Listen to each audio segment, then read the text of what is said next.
இப்போ பார்த்தீங்கன்னா நாங்கள் நம்ம நெல்லிக்குப்போம் பூலோகநாதர் கோயிலில் ஒரு 15 வருஷமாக வாச்சிட்டு வரோம்.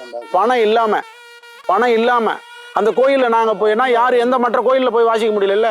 நம்மளுக்கு பக்கத்தில் இருக்கிற கோயிலில் அந்த இருங்க சொல்லி பணம் இல்லாமல் பிரதோஷம் மற்ற விலங்கு திருவிழா எல்லாம் பணம் இல்லாமல் வாச்சிட்டு வரோம். சும்மா 150 தான்.